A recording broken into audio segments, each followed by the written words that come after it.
Are adventure and relaxation on your mind? Jump in the car and head to Fauquier County, Virginia this weekend. Just a short drive from D.C. off I-66 and nestled in the foothills of the Blue Ridge Mountains. Fauquier County has it all, including picturesque hiking trails, Rappahannock River access, plus over 25 wineries, breweries, and cideries. Visit the many unique shops and farm-to-table restaurants of Fauquier County's towns and villages, or take in the many historical attractions suitable for all ages. Check out visitFaukierCounty.com. That's visit FAUQUIER.com. Fauquier County. Find what you love. This podcast of the Gamecock Central Takeover Hour, presented by Firehouse Subs, is sponsored by AAA Heating and Air. The premier HVAC company in the Midlands is growing. Are you a top HVAC technician? AAA Heating and Air is looking for dedicated applicants to fill their fast-growing service department with top-notch HVAC technicians. If you're the best, then they want you. If you're ready to stop working and start a career, you can earn up to $100,000 plus a year at AAA Heating and Air. Quality candidates will have at least 2 years experience and a good driving record. Benefits include top industry salaries, commission on service and unit sales, set call limits, company-provided take-home vehicle and gas card, company-provided cell phone and tablet, health, dental, and vision benefits, 401k retirement plan with company match, and scaled PTO based on length of service. Contact Roy and Dana Finley at 803-677-1500 or check out their job postings on Facebook or ZipRecruiter. AAA Air when you need us. AAA Heating and Air. It's the Gamecock Central Takeover Hour, presented by Firehouse Subs, founded by firemen. With Chris Clark. The 2007 South Carolina class was, at that time, 6th in the country and 4th in the SEC, which is amazing. Wes Mitchell. You know, I think if you're South Carolina, you're aiming to at least be at 50%. Then in theory, you're adding talent, you're getting better, you're putting yourself in a position to compete. And Tyler Head. It's been a great week for South Carolina. On the recruiting front, still certainly plenty to talk about. On the home of the Gamecocks, 107.5 The Game. You have been selected as the first astronaut to explore the planet Mars. The countdown is progressing, and your spaceship is about to blast off on its voyage of discovery. Because of the incredible speed of your rocket. And welcome in to the Gamecock Central Takeover Hour, presented by Firehouse Subs here on 107.5 The Game. You never know what kind of music is going to bring us back in on those bumpers there, and that's Jay's favorite band, Fish, and Martian Monster, always an interesting one. But welcome to the Gamecock Central Takeover Hour, presented by Firehouse Subs on 107.5 The Game. Tyler Head in the Herndon Chevrolet studio. Wes Mitchell joining me out from at Shane Beamer's football camp, as Chris did last week on this past Friday, and a lot going on. Going to be a very, very hot day. Stay hydrated, and hopefully you brought your sunscreen. You're going to need it today, Wes. Yeah, I am. It's I think I'm going to do this interview from the car, guys. But going to be a good crowd out here. We're going to have updates on Gamecock Central. And Tyler, I mean, dude, we got a loaded weekend from. Obviously, camp here is actually maybe third on the list, or maybe further down, because you got a big OV weekend for South Carolina. We talked about it a little bit throughout the week. And then, of course, man, super regional. I feel like you can feel the buzz kind of building going into this 6 o'clock first pitch this evening. Obviously, game 1, South Carolina versus Florida. Going to be fun, man. So you mentioned that official visit weekend, and that list has jumped up a few with 3 more guys adding their name to it, bringing it up to 11 for this weekend. Obviously, had a lot of guys that were on campus this past weekend as well, and June's a very, very important month for these official visits, and a lot of very notable names on this list of guys coming into town for this weekend. Yeah, no doubt. I think we sort of highlighted it, that it was going to be essentially split into 3 big weekends for South Carolina in June. And the lists are always fluid. There's guys getting added. There's guys getting removed. At this point, I think it kind of is what it is. Right now it's at 11. That's what I expect to be this weekend. There are a couple of guys, like you said, we added on. There's a guy we took off from what we sort of expected earlier this week, Tyler. But, you had the big first one last weekend. You got a big one this weekend. And then you sort of have a little bit of a break next weekend. And then on that June 23rd, basically is your final massive weekend, probably the biggest of the 3. But you sort of see it building up towards that one. 6 visitors last week, 11 this weekend. I expect probably over 11 that 2 weeks from now. So I think for South Carolina, several guys on this list that I think they're in decent shape with, several guys on this list, and really I would put maybe even most of them in this category where I don't know if we have a good feel going into this weekend as far as where Carolina is or where some of these guys' recruitments are, because there's some guys that play it very close to the vest. I look at Quintavious Johnson from Mays High School in Atlanta. He was a late addition to the list in terms of our reporting. I don't know when he was actually added to the list internally. We just got wind of it. I guess that was yesterday. And then Caleb Harris, a 3-star safety out of Thompson High School. That's in Alabaster, Alabama. He was also an addition to the list that we added yesterday. Again, that was more just us learning about it. I don't know when exactly he was added. And then Michael Smith, the lone committed prospect on this list, of course, out of Georgia, 4-star guy. But I don't know, Tyler, is there anybody on there that you want to dive in on right now, or where do you want to take it from here? So you just mentioned Michael Smith, and like you said, he is already committed, 4-star tight end out of Calvary Day down in Savannah, Georgia, and we talked about all these weekends broken up over the course of the month, and later on in the month you have several already committed guys that are going to be on campus, but Smith being the only committed guy for this group of 11 this weekend, how significant is that? And we obviously know guys that are committed have a habit of really trying to be hard on recruiting and bringing other guys in. What kind of role is Michael Smith going to play this weekend, being the lone committed Gamecock in this group? Yeah, it's a good question. I talked to Smith in Atlanta at the Under Armour camp. That was, I guess, I don't know, man, maybe January, February, something like that. And he also expressed his intention to try to recruit others to join him at South Carolina. Now, he has not been necessarily like a Dante Reno or, you look at some of the offensive linemen, Cam Pringle here in state, Matthew Bennett, of course, wide receiver. Those guys have been very, very public about recruiting other guys to join them, I should say, at South Carolina. Michael Smith has not really done it to that level. Now, has he done some of that privately? I'm sure. So I think that's interesting. My guess is that there may be a scheduling conflict, is maybe why Michael Smith is this weekend as opposed to next, because as far as I know, literally the entire rest of the committed class is going to be on campus, not next weekend, but that 23rd, that third big weekend of June. So I think it is interesting that he'll be there. I think there's going to be maybe there's a little bit, not pressure, but I do think it'll be on Michael Smith to kind of try to take up that banner with some of these guys and recruit them to join him in Columbia. Because like I said, he hasn't been necessarily one of the forward-facing recruiters like these other guys are, but he did, again, say that he was going to do some recruiting himself. I don't know what the scheduling conflict is. That's a little bit of speculation on my part, but my guess is that that's why it's going to be this weekend as opposed to that 23rd.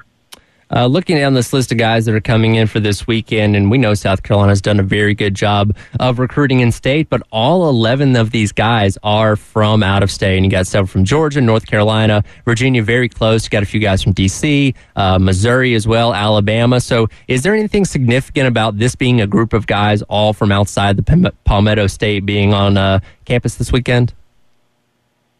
Yeah, it's a good question, man. I don't even know if I realize that, but you're absolutely right. I mean, you got some Missouri love in here with Mason Love, the punter from Park Hill South High School in Riverside, Missouri.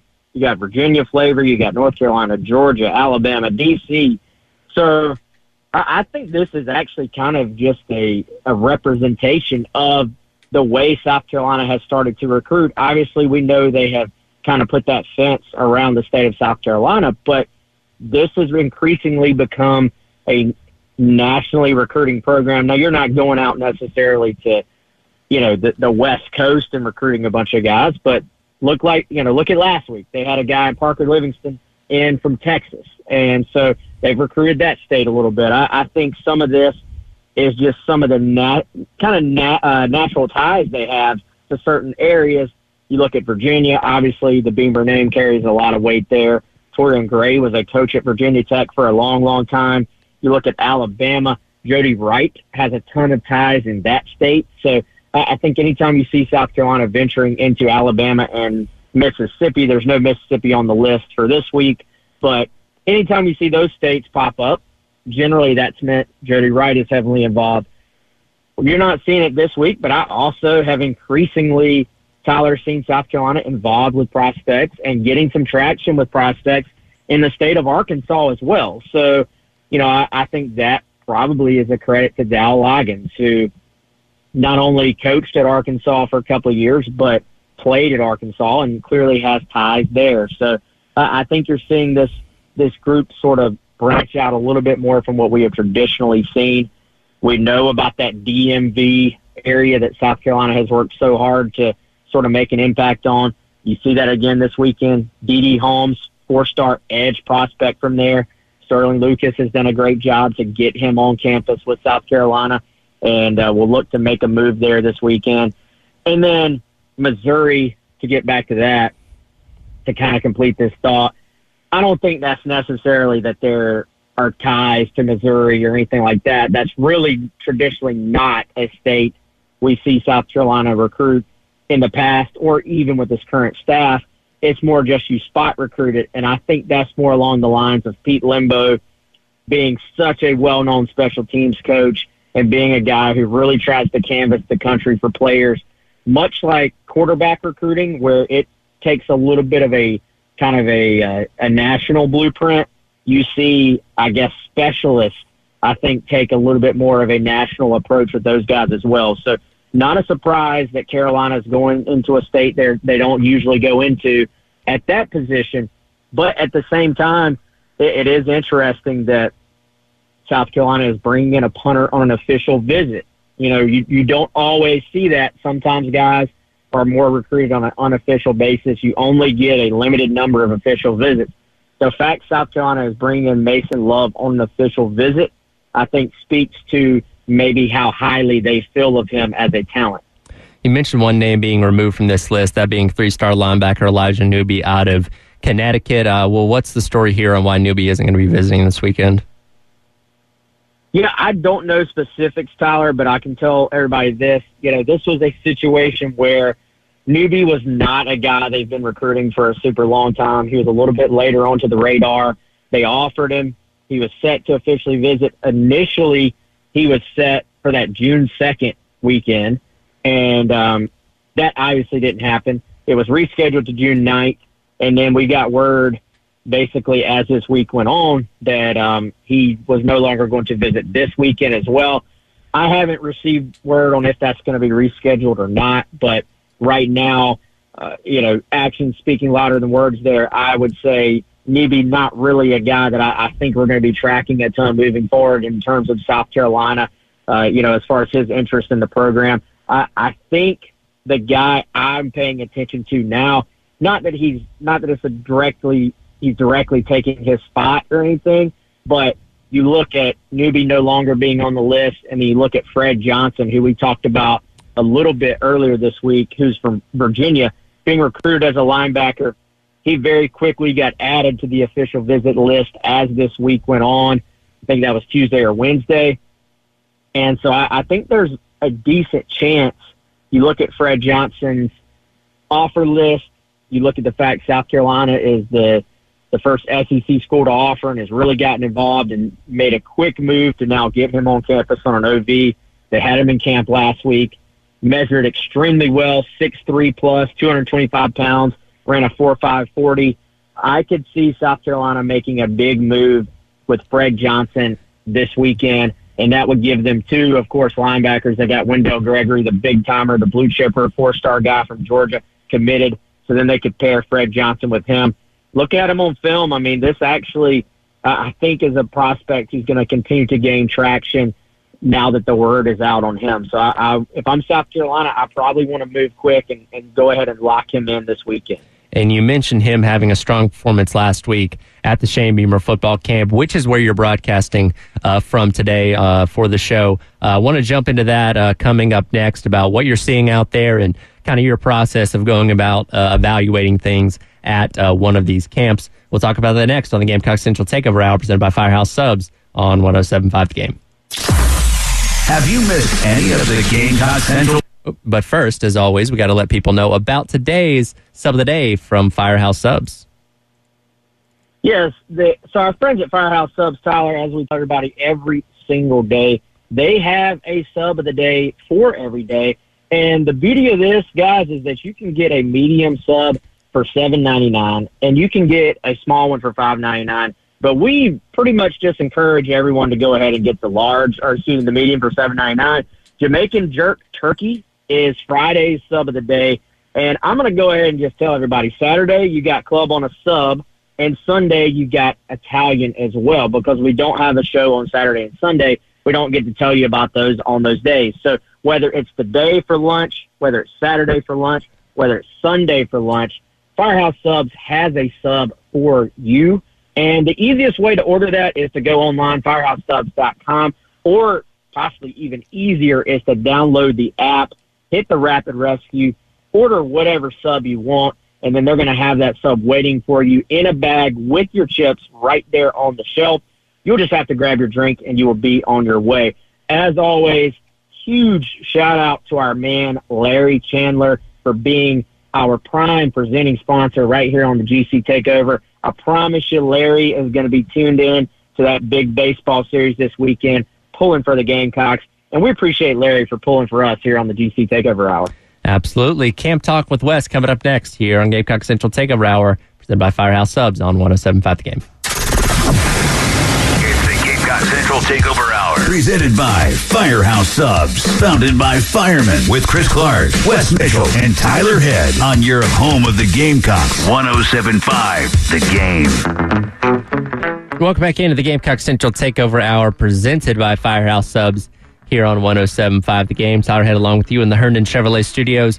Very, very exciting day here at 107.5 The Game. Obviously, we've got Carolina baseball coming up tonight. First pitch against the Gators at 6 o'clock. Pregame coverage at 5:45. Jay and Terry going to be doing the halftime show from Angry Fish Brewery coming up from noon to 3 out there in Lexington as they're promoting our craft beer passport. Go out, say hello to them, get some more information on how you can buy a craft beer passport. And hey, if you can't go out there to see them, that's okay. You can just head on over to 1075thegame.com, click on Sweet Deals, and see what you need to do to purchase a craft beer passport for just $99. It's a $285 value. It practically pays for itself after a couple of beers, so you don't want to miss that opportunity. And of course, Wes joining me today from the Shane Beamer football camp. And you mentioned just before the break, Fred Johnson, who is going to be visiting this weekend with the other 10 guys, had a really strong performance in last week's first camp of the summer. And that's the opportunity that something like this affords to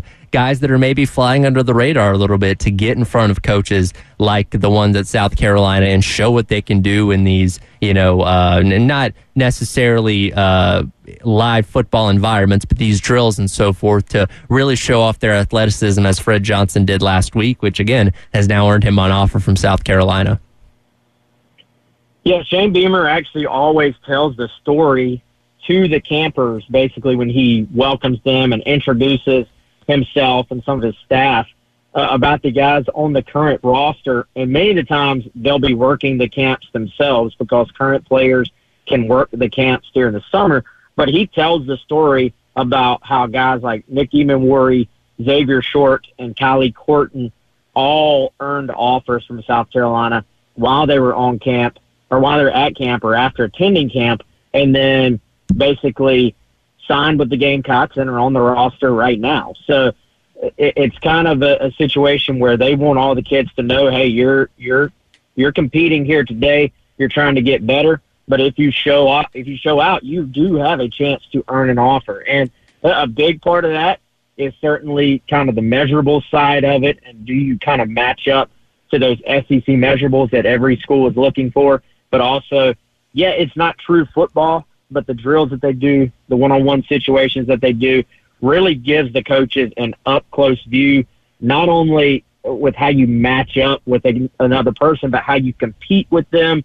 And really, I think this is a chance for coaches to evaluate how coachable a prospect is as well. How do they respond to being told what to do?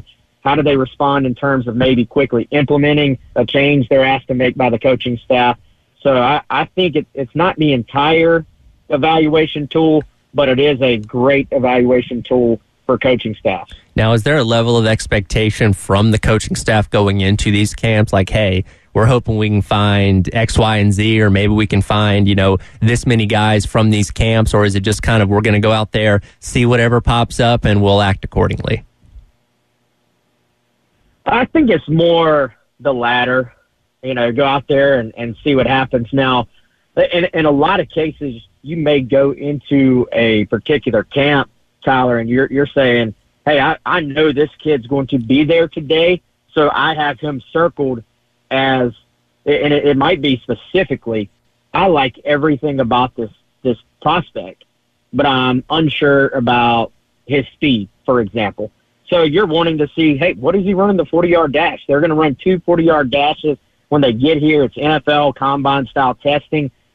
Does he run a 4.5? Does he run a 4.8? You can't always tell from game film or even from an in-person evaluation how actually fast a guy is, because it's so much determined. How fast they look is so much determined by their opponent. So I think in some cases you're going in saying, hey, these 5 guys at this camp, we know have a chance to get an offer. Sometimes it's already almost a given. Like, they've checked all the boxes, but you just want to be around the kid a little bit more, see how he responds to being challenged a little bit, see how he responds to being coached up a little bit. And then as long as he checks that final box, you're going to offer him that day. So some of these guys do come into camp with a sort of baseline evaluation already in place. You're just kind of filling in the blanks. Other times, a player may literally come out of nowhere, and you're like, who is that kid? Now, obviously, you're gathering information as they check in. Right. So it's kind of all the campers, for people who've never been one or seen how it works, there's a process to this madness. Every camper is going to have a number on his back. So every camper is given a shirt. It's going to say Shane Beamer Camp on the front. It's going to have a number on the back. This guy may all of a sudden look great in drills, great in one-on-ones, and the coach is going to say number 1,366 looks phenomenal. And then you're going to cross-reference back. Okay, who is he? Where is he from? Big part of it, what grade is he in? Is this still a young player, or is this a senior? And then additionally, on top of that, now you're going to cross-reference, okay, what did he run today? Where did he measure in at? Are my eyes deceiving me? And when that happens, that's when you can have guys come completely out of nowhere. Usually there is some level, there's some form of background information that you already have on a guy. But sometimes, again, guys just will come completely out of nowhere. And that's actually always fun. That's kind of cool when a guy just pops up, shows out, leaves with an offer. And then the funny thing is, all of a sudden, one SEC school jumps in, everybody else gets very, very interested in learning more. And then the snowball effect takes over. And then you got 10 big offers. But camp is there could be 500 guys there. Some days you might offer 1. Other days you might offer 15. You really don't go in knowing what that number is going to be on any given day. Is there anybody in particular you're keeping your eye on for this particular camp? I haven't really got, so let's see, what are we at? It's 11:28 right now. It generally takes me a little bit of time to start to sort through, all right, who is this, who is that? I don't have a feel who all is here yet. I do, there's a couple of guys I do already know about. Mason Holtzclaw, who is a 2026 quarterback, originally an Instead guy. He's actually at Christ School in North Carolina, across the border now in Arden, North Carolina. He's really grown quite a bit, big, tall kid, and I'm always intrigued by quarterbacks, and he's a young guy, so looking forward to watching him today. Interesting, familiar name for South Carolina fans. I actually got a message earlier this week that Mike Peterson Jr. who is, of course, the son of Mike Peterson, former NFL linebacker and former South Carolina assistant coach. But Mike P. Jr., actually, I haven't laid eyes on him yet. He's supposed to be here today. I'm sure there's a bunch of other guys. I just got to sort through and start to identify players, and I'm going to have that info on Gamecock Central really throughout the day. We're going to be updating fans on the message board there. But, yeah, and it's kind of interesting, too, when you have, like I just watched the entire, literally looks like the entire Northwestern High School from Rock Hill football team just walked in. So sometimes schools will just bring their entire team because it's a great way for them to get out, get better, and have a chance, again, to work with SEC coaching staff. Right.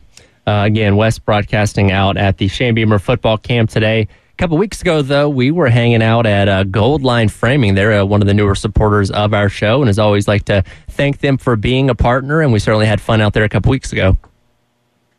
Yeah, we had a blast checking out everything they have on hand there in the store, and I've been telling everybody for the last few weeks, if you're looking for that special gift for that graduate in your life, look no further than our friends at Gold Line Framing. They're over there in West Columbia. Owner Kendall Walsh, manager Johnny James, they're going to take care of you in any and all of your custom framing needs. That's from diplomas to original artwork, canvases, jerseys, and flags. Basically anything that could be framed, that I promise you, they can frame it for you. They've been in business for over 20 years. Head on over to 511 12th Street, West Columbia. Check out their art gallery, home decor, furniture, gift items in store. If you have any questions, give them a call, 803-739-1337. They're open Tuesday to Friday, 10 a.m. to 5:30 p.m. So if you're getting off work today, you still got time to head on over there. Or if you want to go over there tomorrow, Saturday, 10 a.m. to 2 p.m. Also, give them a follow, I should say, on Instagram. Gold Line Framing SC. That's at Gold Line Framing SC. Again, our friends at Gold Line Framing. If you got something that you need framed, they are going to take care of you. So give them a shout or just go see them at 511 12th Street in West Columbia. All right, we'll talk a little bit of Super Regional up next on the Gamecock Central Takeover Hour, presented by Firehouse Subs on 107.5 The Game. Ready for summer and want an enjoyable day trip? Head to Fauquier County, Virginia, just off I-66, nestled in the foothills of the Blue Ridge Mountains. Fauquier County has over 25 local wineries, breweries, hiking trails, and Rappahannock River access. Check out visitfauquier.com for details. Fauquier County, find what you love. It's the Gamecock Central Takeover Hour. Presented by Firehouse Subs. Founded by firemen with Chris Clark, Wes Mitchell, and Tyler Head. On your home of the Gamecocks. 107.5 The Game. And welcome back into the Gamecock Central Takeover Hour, presented by Firehouse Subs. We are just a little over 6.5 hours away from Super Regional action getting started tonight between the Gamecocks and the Gators, which you can listen to right here on 107.5 The Game, starting at 5:45. Wes, yesterday we talked to Nick De La Torre from Gators Online down there in Gainesville. It was at the very end of the show, so we didn't really have a chance to react to what he said, but he gave us a lot of good insight and information into this Gators program. And, you know, when you look at that series back in the spring that South Carolina swept them, Gators walked a lot of guys, 24 walks and 2 hit batters, so 26 free passes in total for the Gators that weekend. They've cleaned it up since then. There's no guarantee that you're going to be getting that many free passes for the Gamecocks this weekend against this pitching staff.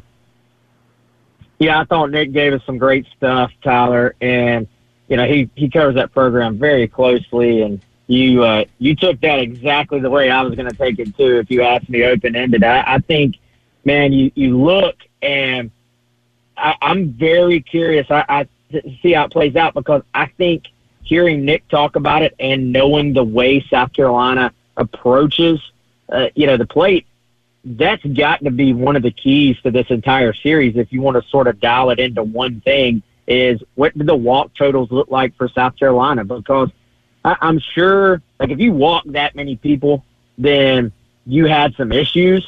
I don't remember the exact number, but it was a massive number for the Gators in Columbia. So you have some issues, obviously. But also that means South Carolina is working counts.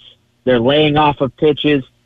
How many of those pitches were close and it's just a good take for South Carolina? How many of them were non-competitive pitches where it's just anybody at the plate would have walked more than likely? I don't know, but I think that's something to keep an eye on this weekend, sort of what gives there.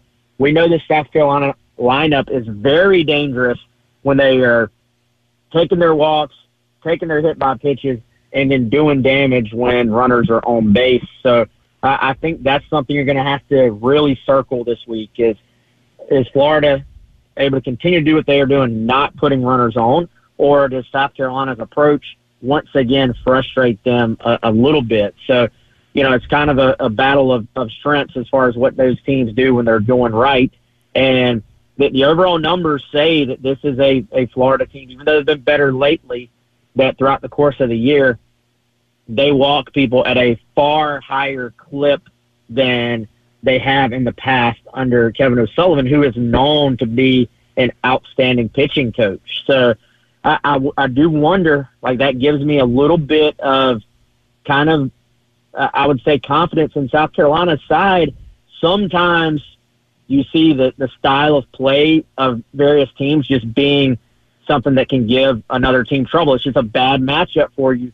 It is possible that it could just be that the South Carolina style of play compared to Florida's style of play, certainly as far as their pitchers go, could be a matchup that leans a little bit into South Carolina's favor. So I think that could bode well this weekend.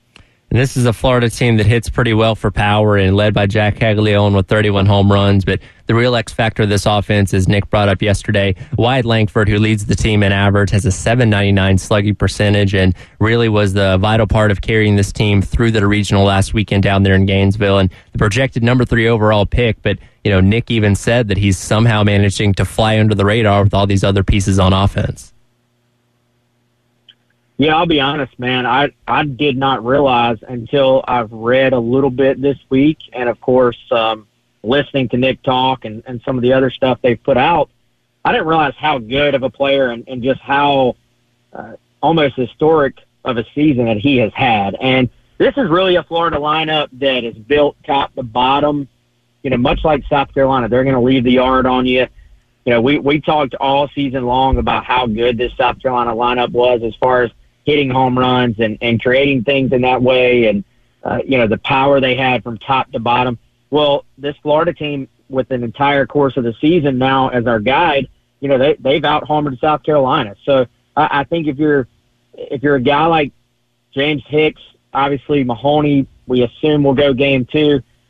You got to keep the ball down on these guys. I think luckily that's something we've seen Hicks do these last couple of starts. He has been a little bit prone to the long ball at times during the year, but the last couple of starts we've really seen him keep the ball down, work ahead, and really just look fantastic. So I think that's another thing. Are you seeing one other thing I saw Nick mention in some of their stuff? The ball really did not carry last week in that regional the way it typically has at Gainesville and that stadium. So do we see some long fly balls at the warning track, or do we see those balls leaving the yard? If you really want to sort of start to get into the nitty-gritty of this weekend and what could be the difference maker in what I believe is going to be a super tight series, it could be things like that for both sides. So I really think this is a type of matchup that's going to come down to those little details, and it could be a matter of 3 or 4 feet that are the difference in who's going to Omaha and who is not. Right. Another important thing to be focusing on this weekend is obviously really the inexperience of all the guys on these rosters when it comes to super regionals, and Hurston Waldrop and Will McGillis being the only 2 guys back when they were teammates at Southern Miss a year ago that have experience of playing this far. And, obviously baseball is baseball, but, you're talking about a different level of competition, a different level of expectation once you get to these super regionals, and it's going to be kind of a case of which team can adapt to that better this weekend. Certainly, and I think both of these teams, they got a great preview of what it's going to be like this weekend with their regionals last weekend. You saw great atmospheres in Florida, great atmospheres at South Carolina. So it felt like playoff basketball. It felt like, NCAA or basketball, good grief. It felt like playoff baseball. It felt like tournament baseball. It felt like high stakes. This is what you come to an SEC school for type games. I mean, it only goes to another level this weekend. And if these are tight games, which I certainly think they're going to be, that adds obviously a new element, because if you look at last week, man, I mean, so Florida loses game one. They lose out of the gate by 1 run, and then they battle back. And really, even though they were on the ropes as far as playing in elimination games, they were in control of a lot of those games. South Carolina obviously rolled through their regional. The NC State game was a good game. It had some tight moments, but South Carolina was able to play that game with a lead as well. And so when you have playoff atmosphere, when both sides in the back of their minds know what is at stake, and then you have a tight game as well, I expect these to be tight until the end, then that's really when you find out who can deal with the pressures of the situation at hand. And we've talked about it all week, Tyler. I mean, these two programs obviously are used to being in these situations, but these two rosters are not at all. So that's really when you find out, who's got the clutch gene, who can make a big play, who can avoid. Really, in college baseball, it's just as much about who can avoid the big error, I think, as well. Right. And on the other side, I got a question I want to ask you that I posed to a lot of people this morning. I've had some answers on the Firehouse Subs text line. But before we get to that, we are working on getting the live streaming going here in the 107.5 The Game Herndon Chevrolet Studios. And that's all thanks to our friends over at Integrated Media. Absolutely, man. And they can help you out at your home as well. If you want a new setup for this big super regional weekend, they don't close until 5 o'clock today. So game one's at 6. If you give them a call, I don't know, maybe they can even fit you in and get you set up before this big weekend. Anything at your house, whether that's the man cave, that's the living room, that involves audio visual, so your TV, your surround sound, your smart home features, if you want to have Wi-Fi connections to your thermostat, any of that stuff, maybe it's a little bit over your head, or maybe you just don't kind of understand all that stuff. Our friends at Integrated Media are here to help make it simple. Again, 803-948-8327. You can also go to integratedmediainc.com to find out a little bit more about all the services that they offer. But the short version of it is, if you can see it, if you can hear it, and you want to improve it, then give our friends at Integrated Media a shout. All right, up next, I'll ask Wes the question I've asked to a lot of you listeners throughout the course of the morning, and we'll get his thoughts on the Gamecock Central Takeover Hour, presented by Firehouse Subs on 107.5 The Game. It's the Gamecock Central Takeover Hour, presented by Firehouse Subs, founded by firemen, with Chris Clark, Wes Mitchell, and Tyler Head on your home of the Gamecocks, 107.5 The Game. Here, but we're not just happy to be here. We're here to compete. We want to do everything we can to try to come out of here with a chance to go to Omaha, but we also know we're playing one of the elite teams in the country, so we're going to have to be on top of our game, but we're going to enjoy the heck out of it and go out there and see what we can do.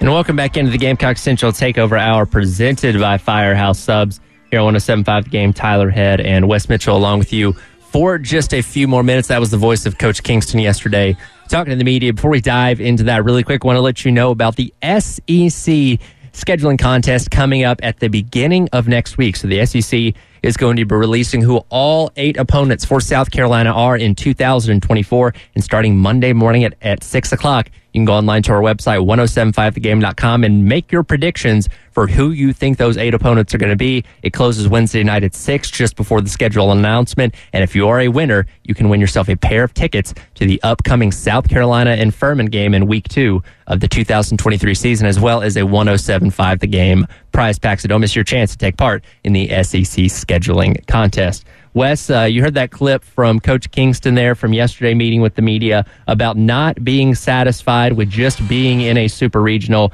They obviously want to accomplish more, that being punching their ticket to Omaha. I posed this question to the listeners at the beginning of the show at 9 o'clock this morning. If the season were to end right now and no more games being played, not being able to go to Omaha, anything like that, would you go ahead and deem this season a success, given everything South Carolina's already accomplished?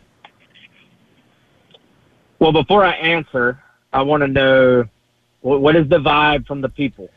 Getting a little bit of a split reaction. I think a lot of people are weighing in on the effects of the injuries and stuff. Somebody pointed out at one point you only had, one infielder playing their true position. So, that's got to account for something. And the fact that they made it to a super regional, despite all that, I brought up the fact that, you're a projected weekend rotation at the beginning of the season. You have one of those guys still starting, and that being Jack Mahoney. So you factor all those kind of things in, they've certainly overcome a lot. I say that, they already obviously checked the box of hosting a regional, which was a big deal, and making it to a super. In my opinion, this is a success no matter what happens past this weekend.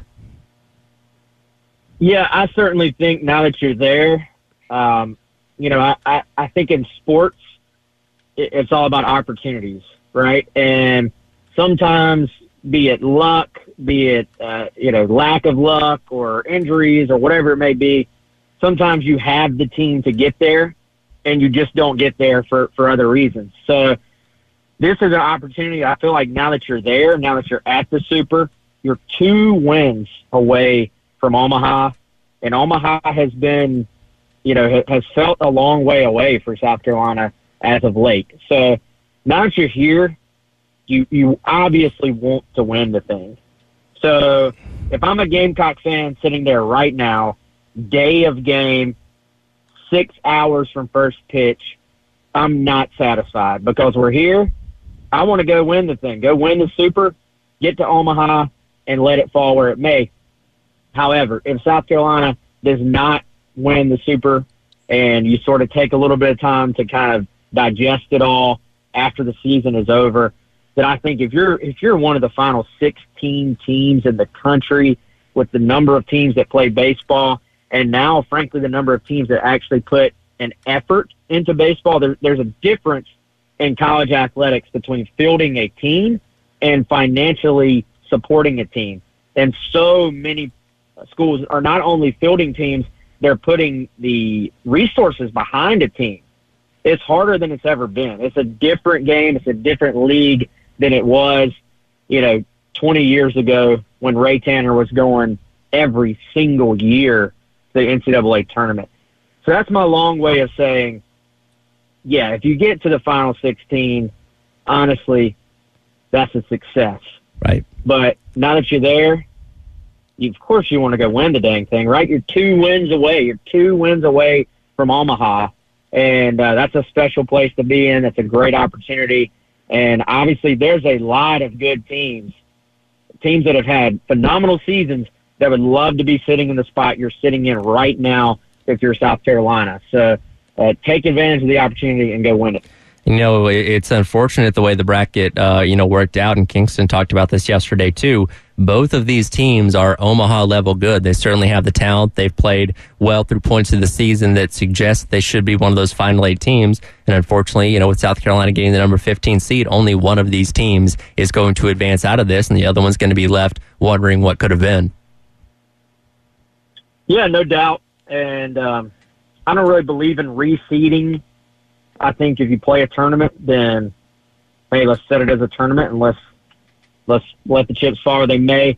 However, if you reseeded this thing in a different reality, South Carolina would be facing, I think, probably not only a much better matchup, but they'd probably be at home because I think they would be in the top half of these final 16 teams. And even though it just so happens to work out that you're 15 against your 2, this is actually, I would say, analytically, for whatever that may mean, it seems like this is projected to be one of the tighter ones in terms of percentages and projected winners and stuff like that. And so, I think our boy Parker, we always reference, had it as 53-47. Yep.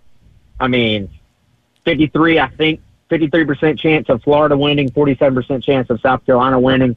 But, I mean, dude, that's a coin toss. Like, that's as close to a coin toss as you can get. That's a coin toss, and I think I've always heard that, heads is the one that lands upside 53% of the time or something like that. So it's essentially a coin toss, and Florida is calling heads just based on, the weight of the coin or something like that. Yeah, definitely, man. So great opportunity for South Carolina this weekend, and this thing's going to be tight. I don't know if there's anything left to say except for let's go watch a great series this weekend, man. I'm looking forward to it, and I know Gamecock Nation is as well. This is a feeling they haven't had in a long time.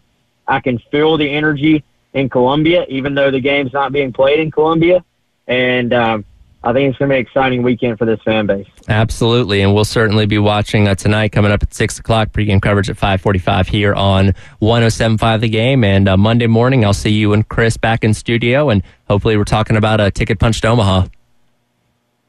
I hope so, man. Hopefully we can drag Chris away from the beach and get him back to do some actual work, but I'm going to be working on that. In the meantime, Tyler, you have a great weekend. Gamecock Nation, y'all have a great weekend as well. Enjoy this because it only comes around ever so often. So let's all enjoy it together. Looking forward to it. Absolutely. That'll wrap it up for today's edition of the Gamecock Central Takeover Hour presented by Firehouse Subs. Halftime show coming up next with Jay and Terry, live from Angry Fish Brewery in Lexington on 107.5 The Game. Michael J. for Hope for the Warriors. Started back in 2006 at Camp Lejeune. Military families witnessing the effects of war on their loved ones. Now, almost 20 years later, they've aided over 53,000 service members, veterans, and families with confidential, high-quality behavioral health care services at little or no cost to post-9/11 vets and their families. Over 91% of every dollar donated goes directly to the programs. If you're as concerned about our heroes as I am, go to hopeforthewarriors.org.